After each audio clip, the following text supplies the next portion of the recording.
quel est le parcours privé, dans le secteur privé au Cameroun? Cabral Libya a fait quoi de vraiment impressionnant, qui nous permettrait de dire que non, ce génie-là, il le faut à la tête de notre pays, au Cameroun ou éventuellement à l'étranger? Cet homme a produit quoi de remarquable qui nous permettrait à nous, Camerounais, de dire non, non, non, non, non. On veut cet homme à la tête de notre pays. Vas-y, dis-moi.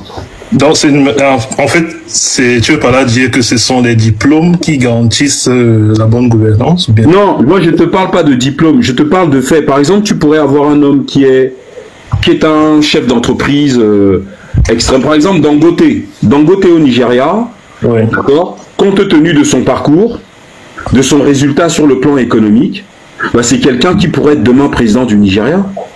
Parce qu'il a prouvé dans le secteur privé qu'il est véritablement un génie en matière de business. Mais les Nigériens pourraient vouloir un jour que Dangote mette son génie au service du pays. Et ça serait logique.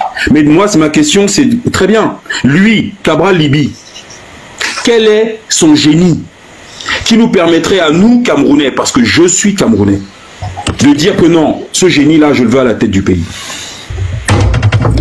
Bon, déjà, on peut déjà voir la façon dont il gère son parti politique, le PCRN. Ça, c'est déjà une forme de gestion, parce que déjà, être à la tête d'un parti politique, qui a des ramifications presque... Mais tu sais, c'est quoi un parti politique?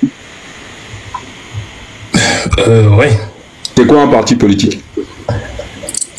Bon, un parti politique, c'est...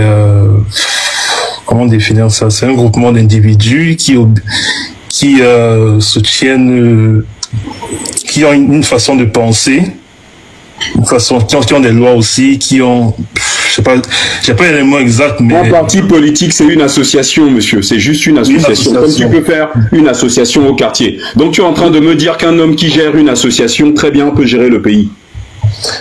Non, mais tu m'as demandé des exemples, des choses qu'il a eu. Non, mais attends, je t'ai demandé c'est quoi un parti politique. Tu as eu du mal à dire que c'est une association. Pour créer un parti politique, tu crées une association en fait. Donc c'est pas parce que le mec gère une association qu'il est en mesure de gérer un pays. Je suis désolé, mon frère. Mais pourquoi pas? Mais non. Oui. Attends, tu as quel âge? Moi j'ai 50 ans. Tu as quel âge toi? Bon, j'ai pas 50 ans. J'ai 29 ans. J'ai 29 ans. Tu as 29 ans, d'accord. Tu as déjà créé une association dans ta vie ou pas? Créé, non, mais j'ai été vice-président d'une association déjà. Tu as été vice-président d'une association. Tu sais comment fonctionne une association? Oui, et justement, et pour gérer des hommes, je peux dire que ce n'est pas quelque chose de facile. Bon, tu as déjà créé une entreprise dans ta vie ou pas? Avec des salaires à devoir payer, des impôts, des taxes, des charges et tout ça. Bon, j'ai participé, mais je n'étais pas à la tête. Tu n'étais pas à la tête. Cabral Libye a déjà géré une entreprise dans sa vie?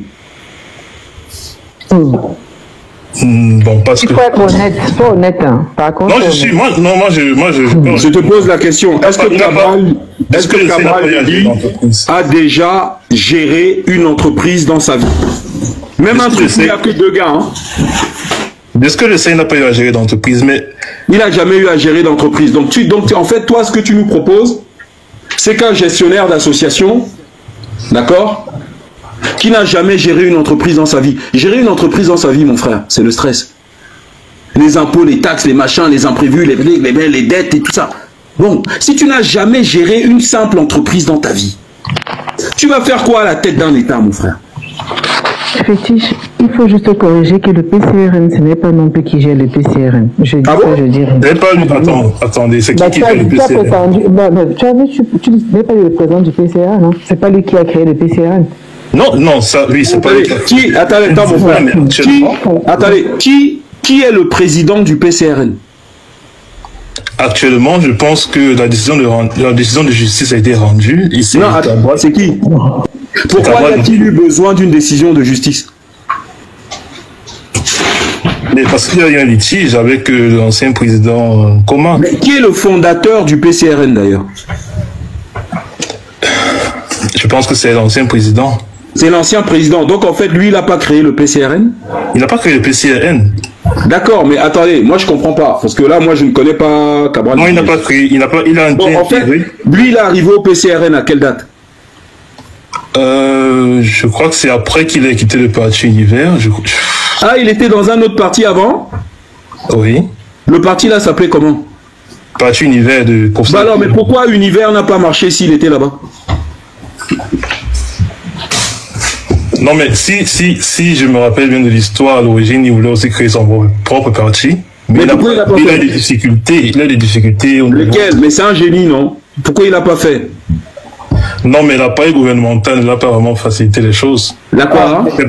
C'est pour ça qu'il a préféré intégrer un parti qui existait déjà. D'accord, mais attends. Si j'ai bien compris, oui.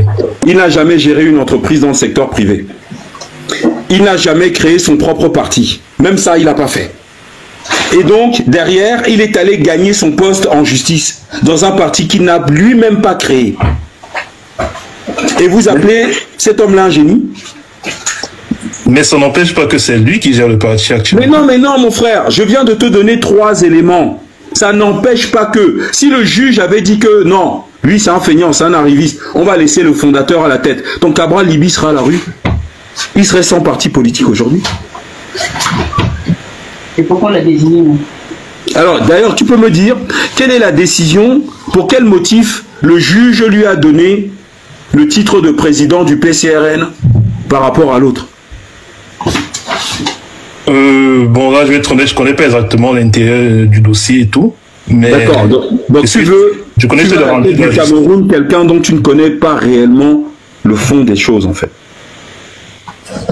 Parce que toi, ce qui t'intéresse manifestement, c'est un peu la surface, comment il se présente, ses lunettes, il fait un télo et tout. Mais le fond de sa vie même, de son parcours, c'est-à-dire ce qui normalement devrait crédibiliser sa démarche, tu connais peu de choses. Moi, je te pose les questions parce que je ne connais pas. Non, mais je l'ai choisi en comparaison avec ses opposants, en comparaison avec ceux qui concourent aussi à la présidence. D'accord. Quels sont ses soutiens internationaux? Ses soutiens internationaux. Des États, tu veux dire? Je sais pas. À l'international, quelle est l'orientation géopolitique de Cabral Libby? Bon, sur le plan international, il n'a pas encore un soutien de taille, je veux dire. Mais comment tu peux dire? Attendez. Est-ce que tu as vérifié? Bon, je le suis. Non, est-ce que tu es allé vérifier? Non, c'est pas le suivre comme un mouton, mon frère. Non, je suis l'actualité. Est-ce que tu es allé vérifier quel est le réseau de Cabral Libby à l'international? Comment je suis censé vérifier son réseau à l'international? Bah oui, mais parce que nous on l'a fait. Comment est-ce que nous on a pu le faire et pas toi? Ah oui. Donc si je comprends bien... Quelle est l'orientation géopolitique? Regarde, les Maliens par exemple, eux, oui, ils ont décidé de se séparer définitivement de la France. Et pour s'orienter vers la Chine, l'Inde et la Russie. Quelle est l'orientation de Cabral Libby? Chine, Inde, Russie ou France et Union Européenne? Dis-moi, il est de quel côté, lui? Bon, de ce que je sais, il n'est pas d'un côté en particulier. Ah bon? Tu as vérifié ça où? Bon, de ce que je sais, parce que de ce que tu sais, tu as entendu où? En fonction de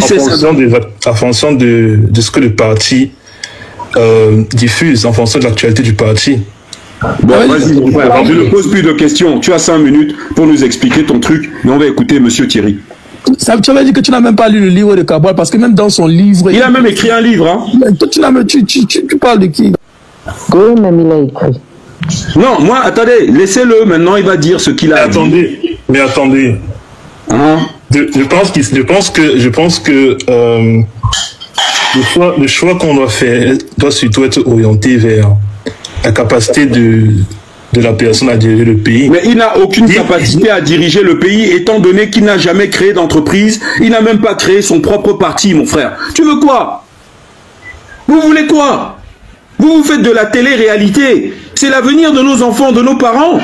Le mec n'a jamais créé d'entreprise de sa vie. Le parti où il est là, il a gagné ça en justice. Mais attendez, je sais pas. Mais alors son mérite à lui, c'est quoi? C'est de porter des costumes? Petit, j'ai une question pour le jeune homme là. Excuse-moi Fred, là ce que tu es en train de nous dire, c'est comme si là, tu as des enfants, hein, et ils vont commencer la maternelle.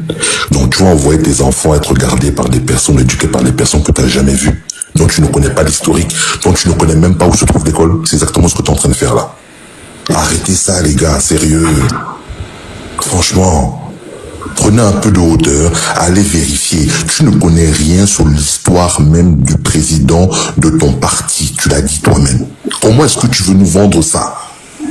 Alors que nous, on sait. C'est insensé, c'est incohérent. Donc, c'est ça qu'on se demande, en fait. Donc, du coup, on va te laisser parler, mais sérieusement, on veut au moins que vous apportez de la consistance à vos propos. On te pose des questions que tu es censé savoir, mais des personnes comme nous, qui soutenons, comme l'a si dit bien Fétiche, notre nation, nos peuples, on connaît. On connaît. Vas-y. J'aimerais juste savoir, bon, parce que quand vous parlez, j'ai l'impression que, bon, c'est clair que vous savez des choses sur Cabral que j'ignore. Et j'aimerais bien savoir quelles sont ces choses, parce que ça semble être quelque chose d'assez grave. Par exemple, moi, je sais noir sur blanc que Cabral... Attends. Il y a des lives et des fétiches de guerre sur Cabral Libi. On va pas faire ce travail et venir juste te faire des résumés. Cette fainéantise intellectuelle, on n'en veut plus. On veut des gens qui vont... Nous, on a souffert pendant 3, 4, 5, 6 heures à faire vraiment un travail sur lui. Donc, tu vas aller sur la chaîne YouTube des fétiches de guerre. Tu tapes Cabral, il dit que les vidéos, en tout cas, tu tomberas sur la tête de Cabral. Il y a plusieurs vidéos sur Cabral et ses acolytes des Youth Leaders. Est-ce que c'est nous qui devons t'envoyer regarder? Tu dis tu soutiens quelqu'un, mais c'est nous qui devons t'envoyer regarder son parcours politique. Mais mon frère, tu rigoles ou quoi? Tu le soutiens donc pourquoi, en fait? Ça, non, je n'ai pas envoyé qui que ce soit. Mais attends, tu ne sais rien de lui. C'est que tu as démontré la preuve assez que tu ne sais rien de lui. Bon, tu le soutiens sur quelle base? Non, j'ai juste dit que j'étais un soutien parce que je soutenais ses idées et tout. Il m'a fait comprendre que voilà, il est comme ci, il est comme ça, il a appartient à tel réseau. J'ai juste demandé c'était quoi ces réseaux. Bon, la dame a dit c'est dans les lives et tout, les fétiches de guerre. J'ai dit d'accord, je vais aller regarder les lives. Enfin, tu es très incohérent. Écoute, monsieur, attendez, moi j'ai l'impression qu'au Cameroun, on a le même problème au Sénégal. C'est-à-dire qu'il y a des gens qui viennent et ils charment les gens sur des mots en français. Monsieur, on doit sortir de ce complexe des mots français. Ce monsieur ne représente pas les Camerounais. Ce qu'on a compris ici dans ce live, c'est que loin de là, lui, il est contre les Camerounais. Parce que celui qui met des projets là où pour charmer les gens, pour dépouiller son peuple, excusez-moi monsieur, on ne perd pas de temps avec ça.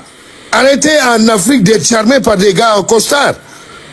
Regardez le fond, ce que le gars il propose. Ce qu'il propose, c'est le dépouillement du peuple camerounais. Au profit de ses maîtres. Il faut être cash avec monsieur. Je ne sais pas, ne tombez pas sous le charme parce qu'un mec est en costard, a employé 2 ou 3 mots en français que vous ne savez pas et vous jouissez sous votre pantalon. Non. Il faut être sérieux. Là, on parle d'un peuple et de leur destinée. On ne peut pas confier la destinée des peuples à n'importe quel guignol qui vient de là-bas. Parce qu'il a été chez les Français ou je sais pas, mais non. C'est pas vrai. Il faut arrêter avec ça en Afrique, s'il vous plaît. Parce qu'il sait bien parler et puis il a de l'éloquence. Bon, l'éloquence française. Laissez-le.